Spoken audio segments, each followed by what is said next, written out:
तो देखो हमारा जो आज का जो लेक्चर है वो ये है, जैसा कि हमारा जो क्लासें चल रही हैं, आज हमारा दिन जो है वो साइंस का है, अर्थात विज्ञान का। तो जैसा कि हमने पिछली क्लास में जब पढ़ा, हम प्रकाश पढ़ रहे थे, ठीक है।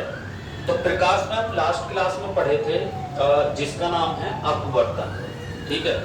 अपवर्तन, और अपवर्तन यानी कि इंग्लिश में रिफ्रैक्शन, ठीक है। जैसा कि हम लास्ट क्लास में पढ़े, एक बार मैं उसका मोटा सा रिवीजन करा के बता देता हूँ। इधर देखेंगे हमने क्या पढ़ा था लास्ट क्लास में, कि विरल माध्यम और एक होता है आपका सघन माध्यम, ठीक है। पहले मैं आपको एक बेसिक जानकारी दे दूं। सघन माध्यम क्या होता है कि जहां पर प्रकाश के कण पास पास होते हैं, जहां प्रकाश के कण पास पास या कह दो नजदीक होते हैं और वह आपस में अंतःक्रिया अधिक होती है, वह माध्यम कौन सा होता है? सघन माध्यम। उसको कहते हैं सघन माध्यम, यानी कि इंग्लिश में डेंसर मीडियम। एक होता विरल माध्यम। विरल क्या होता है कि ऐसा माध्यम जहां पर जो प्रकाश के जो कण होते हैं वो दूर दूर होते हैं, समझ रहे हैं? प्रकाश के जो कण होते हैं वो दूर दूर होते हैं तथा उनमें जो अंतःक्रिया होती है वो कम होती है। उस माध्यम को क्या कहा जाता है? तो उस माध्यम को विरल माध्यम कहा जाता है। इंग्लिश में बोले तो रेयर मीडियम। क्लियर? तो लास्ट जब हम पढ़े, चूंकि इससे क्वेश्चन वनडे एग्जाम में बहुत पूछा जाता है, जब मैंने उस दिन बताया था कि जब प्रकाश की किरण विरल माध्यम से, देखो ध्यान से सुनना, विरल माध्यम से सघन माध्यम में प्रवेश करती है, तो मैंने आपको बताया था कि उसकी गति कम हो जाती है। क्या हो जाती है? उसकी गति कम हो जाती है, उस किरण की गति कम हो जाती है। कब? जब विरल माध्यम से सघन माध्यम में प्रवेश करेगी। जब कहाँ प्रवेश करेगी? विरल से सघन में। और उसकी गति कम हो जाती है। कम होने के कारण वो अभिलंब की तरफ झुक जाती है। ध्यान देंगे, किसकी तरफ झुक जाती है? अभिलंब। ये है आपका अभिलंब, ठीक है। अभिलंब की तरफ झुक जाती है। क्लियर? इसी कारण हमने देखा था, इसमें दो स्टेप्स याद रखना, दो लाइन बहुत बढ़िया हैं। जब प्रकाश की किरण विरल माध्यम से सघन माध्यम में प्रवेश करती है तो उसकी गति कम हो जाती है, और गति कम होने के कारण वो अपनी दिशा से भटक जाती है, इसीलिए वो अभिलंब की तरफ झुक जाती है, यानी कि इस तरफ आप देख भी रहे होंगे यहाँ पे, समझ रहे हैं? तो इसी कारण बहुत सारे सवाल थे। जब पहले मैंने बताया कि पानी में पड़ा हुआ सिक्का अपनी वास्तविक गहराई से थोड़ा ऊपर उठा हुआ दिखाई देता है, क्या कारण है? प्रकाश के अपवर्तन के कारण, यानी कि इंग्लिश में बोलें तो refraction of light. Refraction of light, ठीक है। पानी में पड़ी हुई छड़ी का थोड़ा सा तिरछा दिखाई देना, क्या कारण है? प्रकाश के अपवर्तन के कारण, यानी कि रिफ्रैक्शन ऑफ लाइट। ये सब वही चीज है, समझ रहे हैं ना? किसी स्वच्छ जलयुक्त तालाब की वास्तविक गहराई का देखने पर कम दिखाई देना, सीधी सी बात है। कोई तालाब है, स्वच्छ जल का है, बिल्कुल साफ, और उसको देखने पर हमें ऐसा प्रतीत होता है ऊपर से देखने पर कि उसकी जो गहराई है, जो उसकी वास्तविक गहराई है, वो कम है, बट वो होती ज्यादा है। ऐसा किसके कारण होता है? ऐसा प्रकाश के अपवर्तन के कारण होता है। इंग्लिश में बोले तो रिफ्रैक्शन ऑफ लाइट। बट ऐसा हुआ क्यों? ठीक है, थोड़ा सा कॉन्सेप्ट बेस समझेंगे। हम जो देख रहे हैं, जो किरण है, पहले वो जो किरण है उसमें हुआ क्या है कि जो किरण है ना, वो विरल माध्यम से जब सघन माध्यम में प्रवेश करती है, समझ रहे हैं? जब विरल माध्यम से सघन माध्यम में प्रवेश करती है किरण, तो होता क्या है कि उसकी गति कम हो जाती है। मान के चलो आदमी सघन विरल माध्यम में खड़ा है, बट वो देख किसको रहा है? सघन माध्यम वाले को। ठीक है, तो उसकी गति कम हो जाती है और गति कम होने के कारण वह विलंब की तरफ झुक जाती है। होता क्या है कि जो उसकी वास्तविक स्थिति होती है फिर वो हमें नहीं दिखाई देती, क्योंकि वास्तविक स्थिति उसकी कुछ और है। जैसे कि यहाँ पे वास्तविक स्थिति उसकी यहाँ पर है, किसी भी पॉइंट्स की मान सकते हैं, सिक्के की या मछली की या कुछ बहुत सारे एग्जाम्पल हैं, लेकिन हमें दिखाई कहाँ देती है, वो यहाँ दिखाई देती है। क्यों? क्योंकि दोनों माध्यम में अंतर हो चुका है और अंतर होने के कारण हमें चीजें सघन माध्यम के अनुसार दिखाई दे रही हैं, हम चाहे भले ही विरल माध्यम में खड़े हैं। इसलिए एक बिल्कुल कॉमन चीज है जो याद रखनी है, ठीक है। तो यहां से जो सवाल है वनडे एग्जाम में स्पेशली, चाहे रेलवे का एग्जाम हो, चाहे यूपी पुलिस का हो, चाहे कोई भी वनडे एग्जाम हो, अक्सर पूछा जाता है, ठीक है। अभी मैं बात करता हूँ आगे की, जैसे कि बी स्टेप में देखेंगे, हमने ए को देख लिया, बी को। तो दरअसल में हमें एक स्टेप पढ़ना होता है परावर्तन, परावर्तन, और इंग्लिश में परावर्तन को कहते हैं रिफ्लेक्शन, ठीक है। जरा ध्यान देंगे, मैं यहाँ पे परावर्तन लिखा हुआ हूँ, यहाँ देखेंगे ये है परावर्तन, और परावर्तन को इंग्लिश में कहा जाता है रिफ्रैक्शन और रिफ्लेक्शन, ठीक है। अब दरअसल में सभी लोगों ने एग्जाम्पल तो देखा ही है दैनिक जीवन में, बट इसको पढ़ने की जरूरत है, सिर्फ देखा सभी ने, ठीक है। जैसे आप देखेंगे परावर्तन होता क्या है कि कोई जो चिकना सरफेस है, किसी चिकने पृष्ठ से प्रकाश का टकराना और टकराने के बाद उसका वापस लौट जाना, उसी माध्यम में वापस लौट जाना, उसे क्या कहा जाता है? परावर्तन की घटना, इंग्लिश में रिफ्लेक्शन ऑफ लाइट। फिर से एक बार समझेंगे, देखिए प्रैक्टिकली, जैसे कि ये कोई सरफेस है, जैसे कि यहाँ पे मैंने दिखाया भी है, दर्शाया है, यहाँ पे ये कोई सरफेस है, प्रकाश ऊपर से आता है, ये आने वाला है, और आने के बाद किसी एक बिंदु पर टकराएगा, उस सरफेस के एक बिंदु पर टकराएगा, यानी कि जिसको हम कह सकते हैं आपतन बिंदु, और टकराने के बाद उसी माध्यम में, किस माध्यम में? जिस माध्यम में आया था उसी माध्यम में वापस लौट जाने की घटना को प्रकाश का परावर्तन कहते हैं, इंग्लिश में रिफ्लेक्शन ऑफ लाइट। समझ रहे हैं? जैसे कि उदाहरण के लिए, और देखिए परावर्तन के कुछ स्टेप्स याद रखने, जैसे परावर्तन जो होगा सदैव उसी माध्यम में होगा, एक ही माध्यम में, जैसे कि सघन में होगा सघन में ही होगा, ठीक है। उदाहरण के लिए ऐसे समझिए, देखो थोड़ा सा ध्यान देंगे, कुछ चीजें यहाँ देखनी है। मैंने यहाँ डी लिखा है, डी यानी कि डेंसर मीडियम, यानी कि ये है ऊपर वाला हिस्सा सघन माध्यम, क्लियर, और नीचे वाला जो हिस्सा है ये वाला, ये है विरल माध्यम, ठीक है। केवल दर्शाया है अभी नॉर्मली।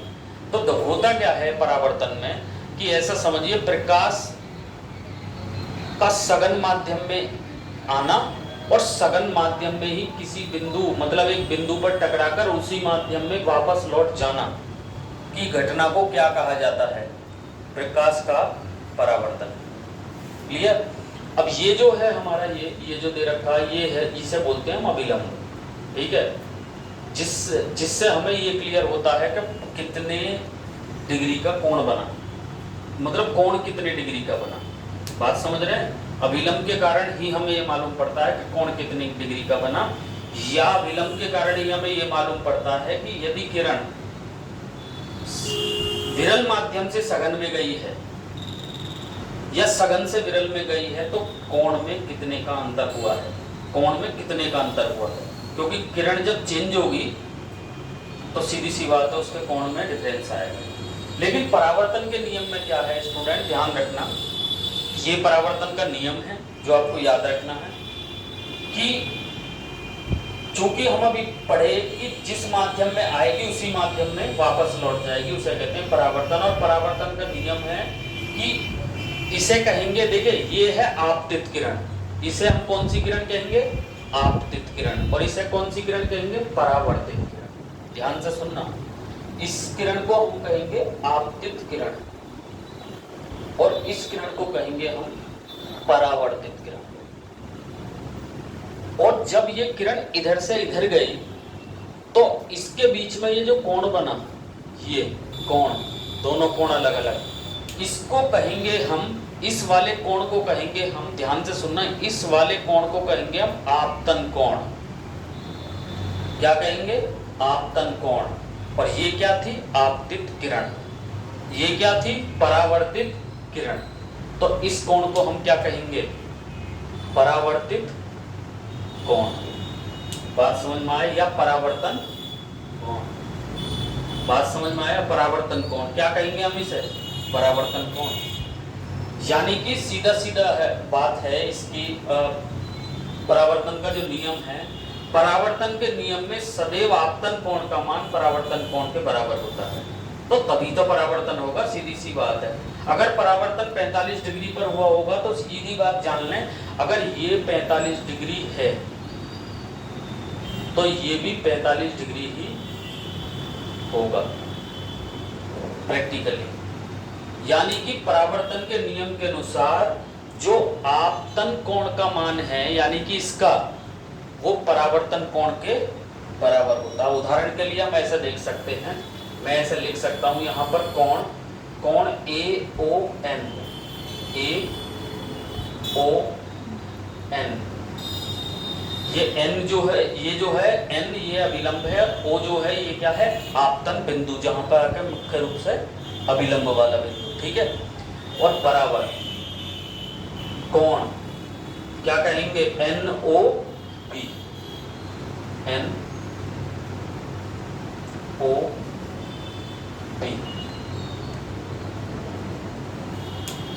यानी कि सीधी सीधी बात है, अगर आप किसी भी बेहतरीन लेवल का एक एग्जाम दे रहे होंगे, इस पॉइंट पे इतना डेप्थ भी पूछ लिया तो आप बता दोगे जिसके दिमाग में ये चीज है। अगर वो ऐसा पूछ ले कि प्रकाश की किस घटना के दौरान, ध्यान से सुनिए, प्रकाश की किस घटना के दौरान आपतन कोण का मान परावर्तन कोण के बराबर होता है, तो आपका आंसर होगा प्रकाश का परावर्तन। क्लियर? हम इसको ऐसा भी लिख सकते हैं, ये क्या थी? I, ये क्या था? R। तो हम इसको ऐसे भी लिख सकते हैं कि कोण I बराबर कोण R। आया कुछ समझ में? तो मतलब मैं सीधा सीधा बताना चाहूंगा कि बस इसमें इतना याद रखिए कि परावर्तन का नियम है, देखिए ध्यान से सुनिए, परावर्तन का नियम है कि आपतन कोण का मान सदैव परावर्तन कोण के बराबर होता है। ये जान लो। अभी मैं सिर्फ बता रहा हूं कि परावर्तन का नियम, रिफ्लेक्शन ऑफ लाइट, बट अभी हम बात करेंगे आगे टोटल इंटरनल रिफ्लेक्शन, यानी कि पूर्ण आंतरिक परावर्तन, पूरा का पूरा, ठीक है। तो ध्यान देना इस बात पे। तो ये हुआ बात, ठीक है। तो परावर्तन आप जान गए होंगे, प्रकाश के चिकने पृष्ठ से टकराकर वापस लौटने की घटना को प्रकाश का परावर्तन कहते हैं। क्लियर? जैसे उदाहरण के लिए कभी कभी आपने देखा होगा बचपन में लोग शीशा ले लें सूरज के सामने, तो फिर क्या होगा? प्रकाश वहां से आया, रिफ्लेक्ट होगा, कहीं दूसरी तरफ चला गया। वही क्या होता है? वही परावर्तन, वही परावर्तन की घटना। याद रखना, पृष्ठ जितना ज्यादा चिकना होगा परावर्तन उतना ही ज्यादा होगा, ये बात ध्यान रखना। यानी कि परावर्तन जो निर्भर करेगा वो आपके सरफेस के ऊपर निर्भर करेगा, जितना ज्यादा चिकना होगा उतना ही परावर्तन प्रकाश का ज्यादा होगा। बात इतनी समझ में आई? मैं इतने स्टेप को समझाना चाह रहा था, तो इतने समझ में आ जाना चाहिए, ठीक है। अब स्टूडेंट, एक आपने स्टेप पढ़ा वो एग्जाम में, तो जो अक्सर पूछा जाता है एग्जाम में, एक मैं यहाँ पर लिख के बता रहा हूँ, पूर्ण आंतरिक परावर्तन। आप लिख लें, पूर्ण आंतरिक परावर्तन, पूर्ण आंतरिक परावर्तन। पूर्ण आंतरिक परावर्तन को स्टूडेंट इंग्लिश में कहते हैं टोटल इंटरनल रिफ्लेक्शन। पूर्ण आंतरिक परावर्तन को अंग्रेजी में कहते हैं टोटल इंटरनल रिफ्लेक्शन। ये लिख लो, टोटल इंटरनल रिफ्लेक्शन। इंग्लिश में बोलें तो पूर्ण आंतरिक परावर्तन, ठीक है। अच्छा, पूर्णांतरिक परावर्तन पढ़ने से पहले आपको एक छोटी सी विषय वस्तु याद रखनी होगी, जरा ध्यान देंगे और वहां से एग्जाम में क्वेश्चन बनेगा भी, ठीक है, जरा ध्यान दें। देखिए एक बेसिक चीज ध्यान से सुनना, मैं जो बता रहा हूं अगर वो चीज आपने सुनी तो डेफिनेटली यहां से कभी परीक्षा में क्वेश्चन गलत होने का तो सवाल ही नहीं है, ये जान लो। अपवर्तन जब भी होगा वो जब प्रकाश की किरण एक माध्यम से दूसरे माध्यम में जाएगी, अपवर्तन जब होगा, यानी कि रिफ्रैक्शन। रिफ्लेक्शन कब होगा? परावर्तन जब प्रकाश की किरण जिस माध्यम में आएगी उसी माध्यम में वापस लौट जाए, तब होगा परावर्तन। ये बात जान लो, बिल्कुल क्लियर, ठीक है।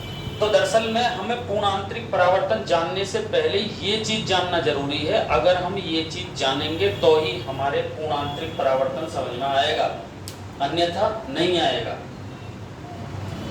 ये सामने लिखा हुआ है क्रांतिक कोण, और इंग्लिश में कहते हैं इसे क्रिटिकल एंगल, ठीक है। स्टूडेंट बिना इसके समझे पूर्णांतरिक परावर्तन समझ में नहीं आएगा, क्योंकि इसमें कहीं ना कहीं एक बहुत अच्छे से सवाल बनते हैं एग्जाम में, मैं बताऊंगा क्या क्या आने वाले हैं, ठीक है।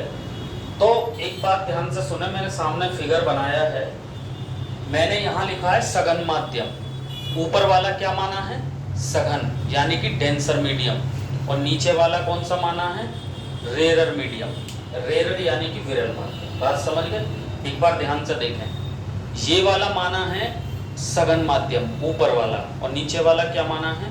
विरल माध्यम। तो मैंने अभी आपको एक बात बताई कि जब प्रकाश, अगर प्रकाश विरल माध्यम से सघन में जाएगा, अगर प्रकाश विरल से सघन में जाएगा तो उसकी गति कम होगी, और कम होने के कारण वो किसकी तरफ झुक जाएगा?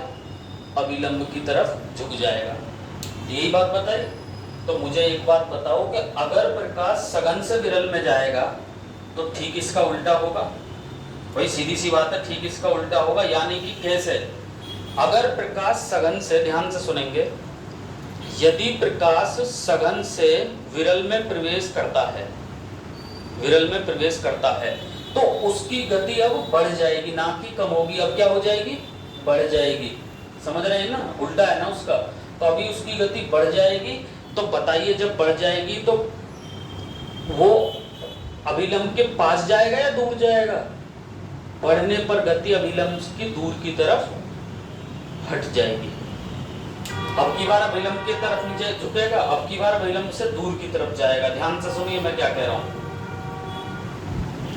मोटा सा फैक्ट है, बहुत, अगर ध्यान से सुने तो सब कुछ समझ में आ जाएगा, किताब देखने की जरूरत नहीं पड़ेगी। ये चीज लिख लो, ठीक है। अगर प्रकाश, मैंने बताया कि यदि प्रकाश विरल से सघन में जाता है तो उसकी गति कम होती है, और कम होने के कारण वो अभिलंब की तरफ झुक जाती है किरण, ठीक है। अगर प्रकाश सघन से विरल में जाएगा तो उसकी गति बढ़ जाएगी, और बढ़ जाएगी तो वो अभिलंब की तरफ नाच झुककर, ध्यान से सुनना, अभिलंब, ये अभिलंब है, और अभिलंब की तरफ ना झुककर वो कहां की तरफ हटेगी? दूर की तरफ हटेगी, यानी कि इस तरफ हट जाएगी। बात ध्यान से समझ रहे हैं? तो मुझे एक बात बताओ, चूंकि हम पढ़ रहे हैं क्रांतिक कोण क्या होता है, क्योंकि क्रांतिक कोण की परिभाषा आपसे एग्जाम में पूछी जा सकती है, और विशेष रूप से अच्छे अच्छे एग्जाम में, जहां पर साइंस का स्तर बहुत बेहतर लेवल का पूछा जाता है वहां पे। तो अभी आपने देखा, हम इसको ऐसा कह सकते हैं। तो मुझे एक बात बताओ, जब हम इसको बढ़ाते चले जाएंगे नीचे की तरफ, देखो ध्यान से सुनना, अब मैं अगर इसे नीचे की तरफ बढ़ाता चला जाऊं, यानी कि अगर मैं इस आपतित किरण का मान बढ़ाता चला जाऊं, कोण का बढ़ाता चला जाऊं, कोण का मान, तो आप बताइए इसका मान बढ़ेगा नहीं बढ़ेगा?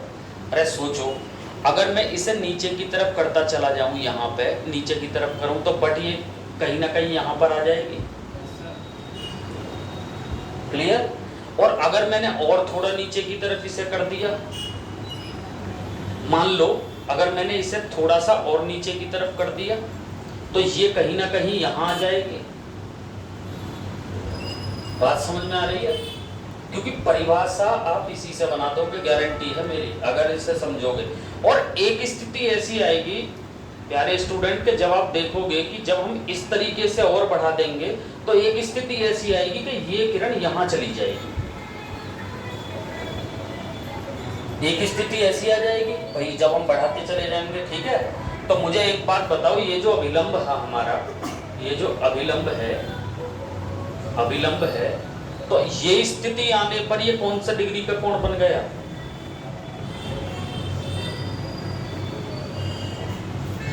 इस अभिलंब के हिसाब से ये कौन सा कोण बन गया? 90 डिग्री, यानी कि समकोण। क्लियर हुआ या नहीं? अभी राणा जी आप बताओ, वीडियो में भी बुलवा दिया तुमने। क्लियर हुआ? ध्यान से सुनिए एक बार, तुम भी देखो। क्या नाम है तुम्हारा? गोपाल।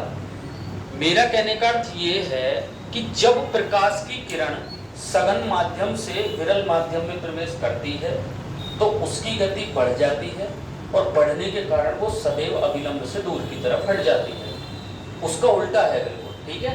अब ध्यान से समझो, अगर मैं इस आपतित किरण का मान बढ़ा दूं, मतलब कि इसका कोण बढ़ाता चला जाऊं, इस वाले का, यहाँ पे इस वाले का बढ़ाता चला जाऊं, तो आप जानेंगे कि ये भी ऊपर की तरफ बढ़ता चला जाएगा।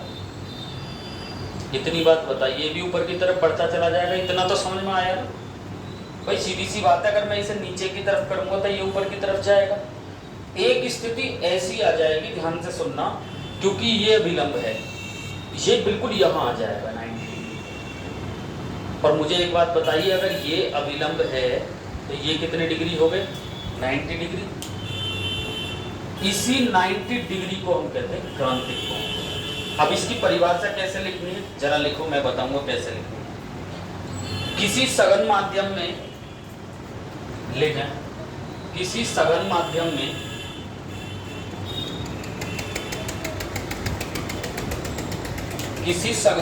में आपतन कोण को, किसी सघन माध्यम में आपतन कोण को धीरे धीरे बढ़ाया जाए,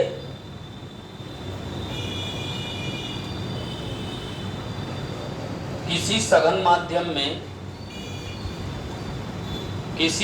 माध्यम में आपतन कोण को धीरे धीरे बढ़ाया जाए तो विरल माध्यम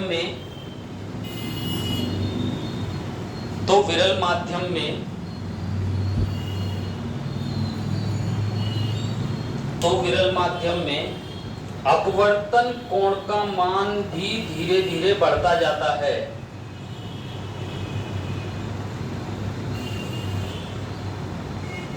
तो अपवर्तन कोण का मान भी धीरे धीरे बढ़ता जाता है।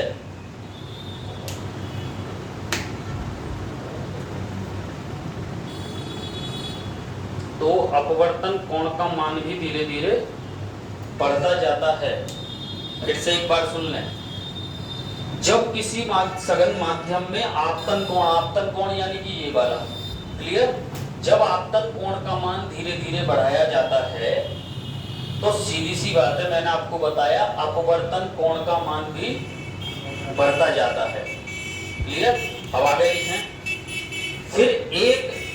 फिर ऐसा करने से एक समय, लिख लें, फिर ऐसा करने से एक समय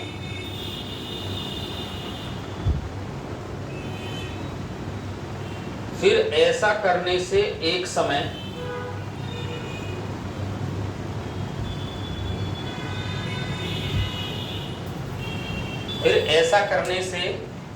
समय अपवर्तन कोण का मान 90 डिग्री हो जाता है। फिर ऐसा करने से एक समय अपवर्तन कोण का मान 90 डिग्री हो जाता है।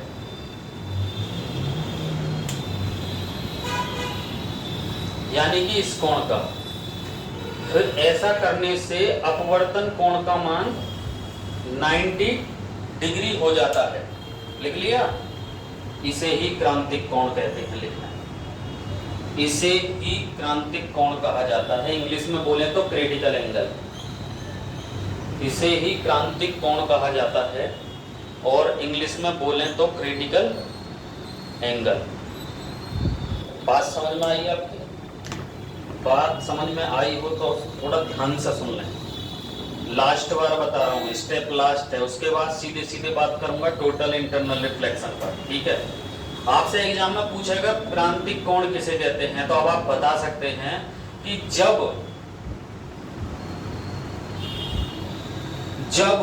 किसी सघन माध्यम में आपतन कोण का मान को बढ़ाया जाता है धीरे धीरे, तो उसी समय अपवर्तन कोण का मान भी बढ़ता जाता है। क्लियर? और जब अपवर्तन कोण का मान एक समय 90 डिग्री हो जाता है अभिलंब के सापेक्ष, अभिलंब के सापेक्ष एक समय 90 डिग्री हो जाता है, तो उस स्थिति को क्रांतिक कोण कहा जाता है। इंग्लिश में बोले तो क्रिटिकल एंगल। क्लियर? अब देखो कुछ नहीं है पूर्णांतरिक परावर्तन समझने के लिए, अब यहीं पर समझ लें, थोड़ा सा समझें और क्लियर कॉन्सेप्ट। इतने तक तो अपवर्तन होगा, यानी कि इतने तक क्या होगा? अपवर्तन यानी कि रिफ्रैक्शन, इतने तक तो रिफ्रैक्शन होगा, बट इससे ज्यादा होते ही, इससे ज्यादा होते ही क्या हो जाएगा? प्रकाश का पूर्णांतरिक परावर्तन। ध्यान से सुनिए मैं क्या कह रहा हूं, इसी पर समझ जाओगे। इतने तक तो अपवर्तन होगा, इतने तक तो रिफ्रैक्शन होगा, बट इससे जैसे ही ज्यादा कोण चला जाएगा, इसका मान ज्यादा हो जाएगा जैसे ही, तब फिर कौन सा हो जाएगा? प्रकाश का पूर्णांतरिक परावर्तन, यानी कि टोटल इंटरनल रिफ्लेक्शन, उसे कहते हैं टोटल इंटरनल रिफ्लेक्शन, हिंदी में पूर्ण आंतरिक परावर्तन। ठीक है, जरा लिखें पूर्ण आंतरिक परावर्तन किसे कहते हैं, जब ही समझ में आएगा।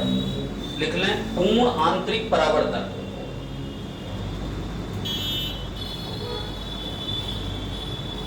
पूर्ण आंतरिक परावर्तन लिखें, जब कोई प्रकाश की किरण, जब कोई प्रकाश की किरण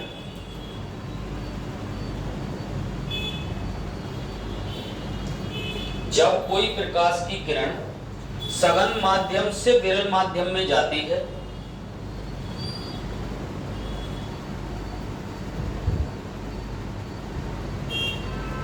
जब कोई प्रकाश की किरण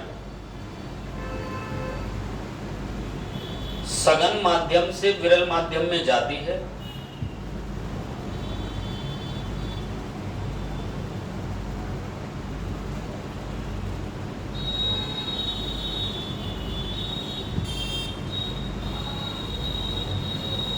ठीक है, जब कोई प्रकाश की किरण सघन माध्यम से विरल माध्यम में जाती है, तो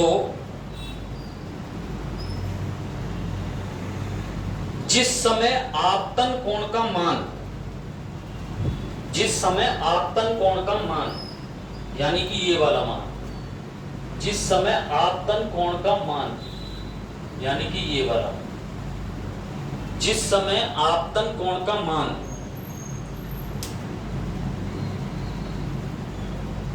क्रांतिक कोण से अधिक हो जाता है, क्रांतिक कोण से अधिक हो जाता है, जो मैंने अभी समझाया है बिल्कुल,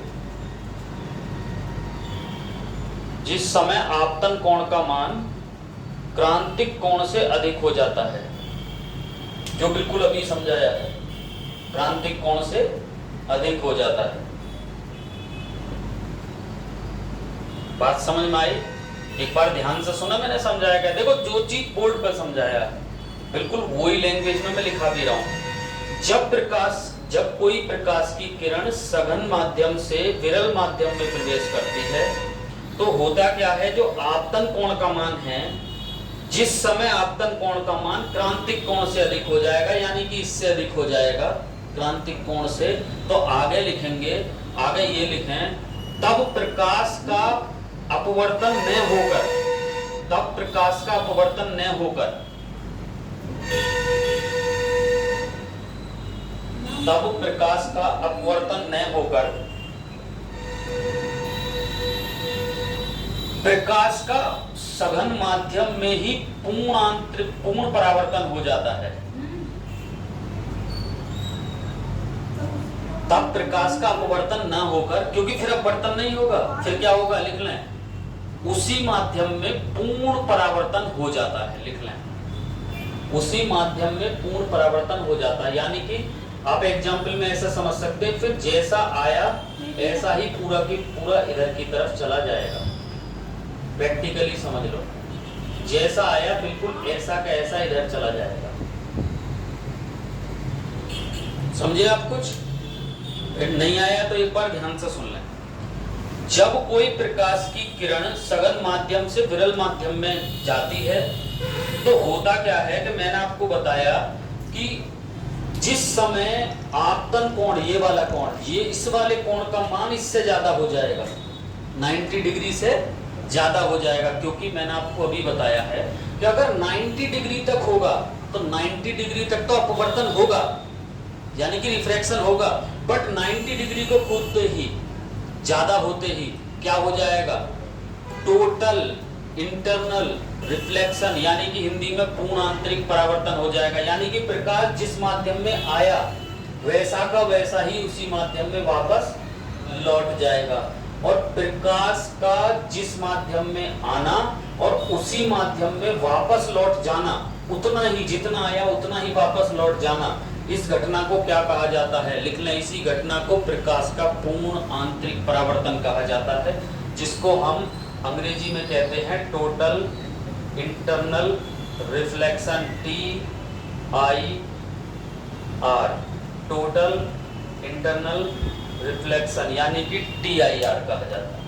ये अच्छी तरह जान लो, प्रकाश का पूर्ण आंतरिक परावर्तन टोटल इंटरनल रिफ्लेक्शन कहा जाता है। ठीक है, तो अब इसमें से सवाल क्या बनते हैं एग्जाम में, जरा ध्यान से सुनेंगे, बहुत गहरे सवाल है, बस इतना ही पूछना है, इतना ही बनेगा। अभी कभी एग्जाम में आपसे पूछा जाएगा कि खाली परख नली का पानी के बीकर में पड़ी रहकर चमकीला दिखाई देना किसका उदाहरण है, तो आप कहोगे प्रकाश के पूर्ण आंतरिक परावर्तन का उदाहरण है, यानी कि इसका उत्तर होगा टोटल इंटरनल रिफ्लेक्शन। सवाल और क्या पूछा जा सकता है, खिड़की का कोई चटका हुआ कांच है, उसका चमकीला दिखाई देना, खिड़की का कोई चटका हुआ कांच है, दूर से उसका चमकीला दिखाई देना, किसका कारण है, प्रकाश के पूर्ण आंतरिक परावर्तन का कारण है, यानी कि टोटल इंटरनल रिफ्लेक्शन उसका सही आंसर होगा। ठीक है, तीसरा सवाल क्या पूछा जा सकता है कि आप देखते होंगे रेगिस्तान में बहुत दूर से कुछ ऐसा लगता है, ज्यादा पानी सा बिखरा सा दिखाई देता है, पर जबकि वहां जाके जब देखोगे गर्मियों में, वहां जाके जब गर्मियों में देखोगे तो क्या दिखेगा, यहाँ तो पानी नहीं है, लेकिन बट दूर से हमें ऐसा चमक रहा था कि पानी बिखरा हुआ है। किसका उदाहरण है, टोटल इंटरनल रिफ्लेक्शन, यानी कि प्रकाश के पूर्ण आंतरिक परावर्तन का ये उदाहरण है, ध्यान रखना। इसके अलावा क्या पूछा जा सकता है, हीरे का, कटे हुए हीरे का चमकना, कटा हुआ हीरा है और उसका चमकीला दिखाई देना, किसका कारण है, प्रकाश के पूर्ण आंतरिक परावर्तन का कारण, यानी कि टोटल इंटरनल रिफ्लेक्शन। क्लियर? अब एक सवाल थोड़ा सा स्पेशल है, उसे थोड़ा ध्यान से सुने। दरअसल में मैंने अभी एक पॉइंट बताया आपको कि पूर्ण आंतरिक परावर्तन कब होगा। पूर्ण आंतरिक परावर्तन जब होगा जब आपतन कोण का मान क्रांतिक कोण से अधिक हो जाता है। बात समझ गए? बिल्कुल वही है, अब की बार मैं बोल के बता रहा हूं बस। जब आपतन कोण का मान क्रांतिक कोण से अधिक हो जाता है, यानी कि 90 डिग्री से अधिक हो जाता है, तो उसे क्या कहेंगे, पूर्ण आंतरिक परावर्तन।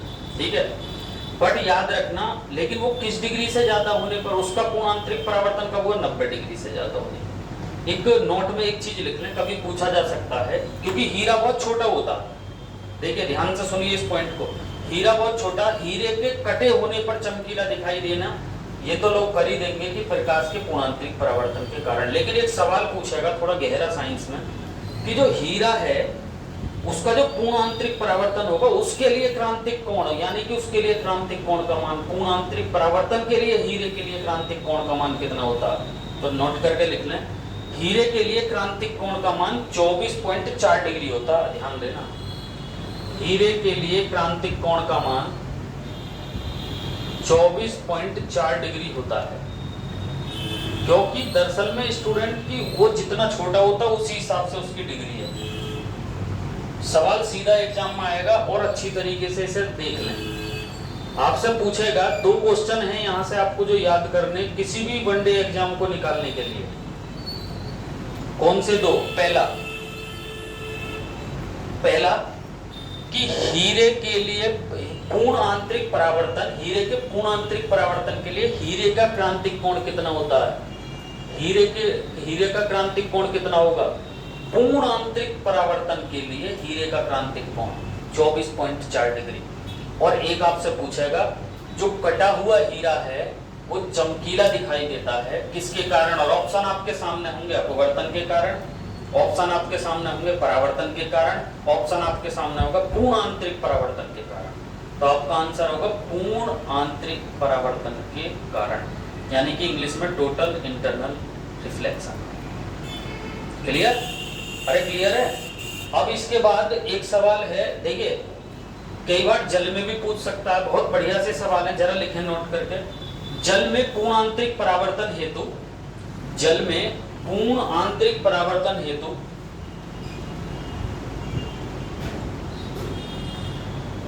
जल में पूर्ण आंतरिक परावर्तन हेतु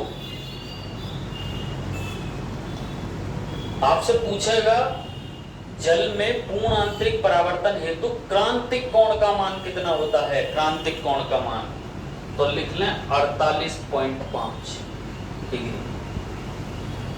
ये तगड़े सवाल हैं जो आपके कभी भी भविष्य में वनडे एग्जाम में सीधे सीधे दिखाई देंगे। 48.5 डिग्री।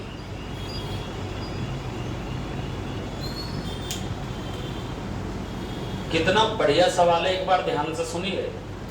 वो एग्जाम में ये पूछेगा, हीरे में जो पूर्ण आंतरिक परावर्तन की जो घटना होती है, जैसे कि हम अभी पढ़े, तो उसके लिए क्रांतिक कोण कितना होगा, क्योंकि उसकी रेंज पे निर्भर करेगा ना वो। तो हीरे के लिए आप रट लो इस चीज को, एग्जाम में पूछेगा 24.4 डिग्री। और अगर पूछे जल में पूर्ण आंतरिक परावर्तन हेतु क्रांतिक कोण का मान कितना होता है, तो आपको याद रखना है 48.5 डिग्री। ठीक है? अब जरा ध्यान देंगे, एक आपने नाम सुना होगा, प्रकाशिक तंतु, इंग्लिश में कहते हैं ऑप्टिकल फाइबर। बहुत सवाल पूछे गए यहाँ से, ध्यान से सुने सभी स्टूडेंट। प्रकाशिक तंतु और इंग्लिश में कहते हैं ऑप्टिकल फाइबर। ठीक है? जरा वहां से सवाल पूछे जाते हैं, लिखें क्या पूछा जाएगा। प्रकाशिक तंतु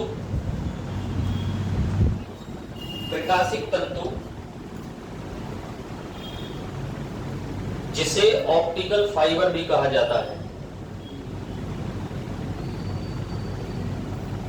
प्रकाशिक तंतु जिसे ऑप्टिकल फाइबर भी कहा जाता है।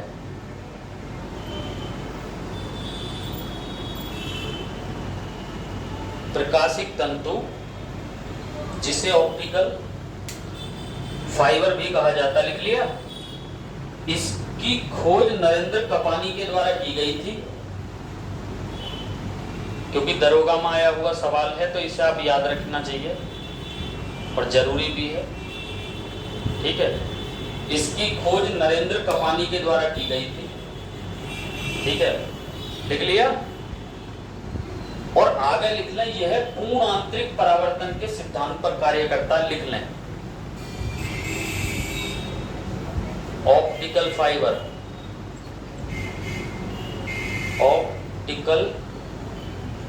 ऑप्टिकल फाइबर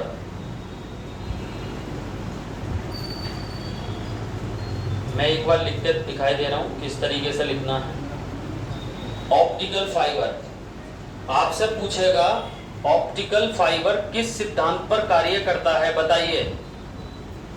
अरे आपसे पूछेगा ऑप्टिकल फाइबर किस सिद्धांत पर कार्य करता है, तो आपका आंसर क्या होगा?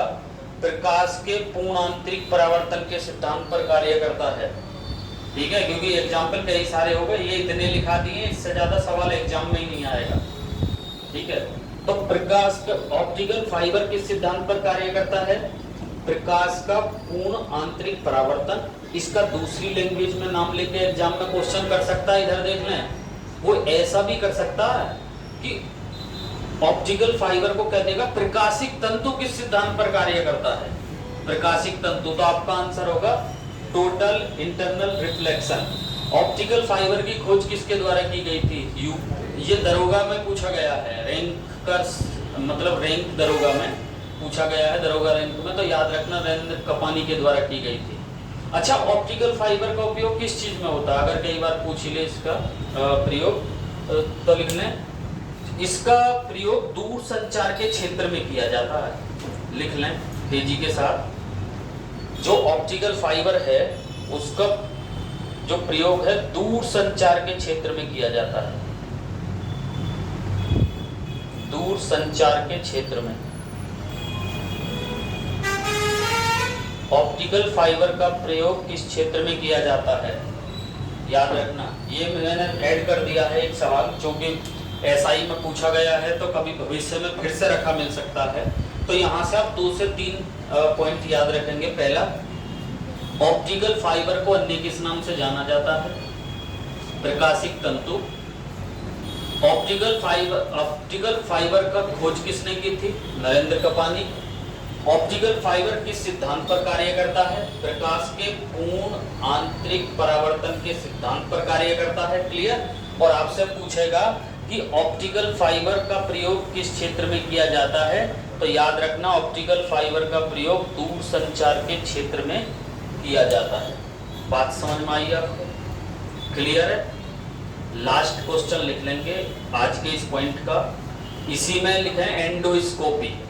एंडोस्कोपी, आप डॉक्टर देखे होंगे, कई बार पेट की जांच होती है एंडोस्कोपी।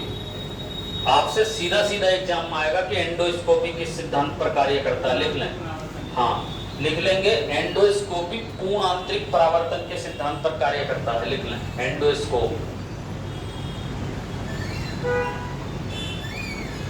लिख लें, एंडोस्कोप। लिख लेंगे, एंडोस्कोप पूर्ण आंतरिक परावर्तन के सिद्धांत पर कार्य करता है। बहुत ही बेहतरीन सवाल है स्टूडेंट, बहुत अच्छी तरीके से लिखेंगे। एंडोस्कोप या एंडोस्कोप की बात देखिए, कभी आपने सुना होगा, जैसे डॉक्टर कई बार पेट के डॉक्टर कहते हैं, स्पेशली क्योंकि पेट की जांच है ये, तो एग्जाम में आपसे क्या पूछेगा, किस लैंग्वेज में एग्जाम में क्वेश्चन आने वाला है, जरा सुन लें कि एंडोस्कोप किस सिद्धांत पर कार्य करता है। तो आपका सीधा आंसर होगा एंडोस्कोप टोटल इंटरनल रिफ्लेक्शन, यानी कि प्रकाश के पूर्ण आंतरिक परावर्तन के सिद्धांत पर कार्य करता है। अगर आपसे पूछता है कटे हुए हीरे का चमकना, तो भी यही आंसर है। अगर आपसे पूछता है रेगिस्तान में मरीचिका का बनना, तो भी यही आंसर है। अगर आपसे पूछता है खिड़की का चटका हुआ कांच चमकीला दिखाई देना, तो भी प्रकाश के पूर्ण आंतरिक परावर्तन के कारण। और अगर आपसे पूछता है कि कोई खाली पर्क नली है और पानी के बीकर में पड़ी है और उसका चमकीला दिखाई देना, तो भी प्रकाश के पूर्ण आंतरिक परावर्तन के कारण। क्लियर? तो दोस्तों, वीडियो कैसा लगा, वीडियो को आप कमेंट बॉक्स में जरूर बताएं और वीडियो को लाइक अवश्य करें। और जो लोग चैनल पर पहली बार विजिट कर रहे हैं, चैनल को सब्सक्राइब अवश्य करें, ताकि आने वाली जो हमारी नोटिफिकेशन है वो आपको मिल सके। वीडियो को लाइक अवश्य करें। बहुत बहुत धन्यवाद।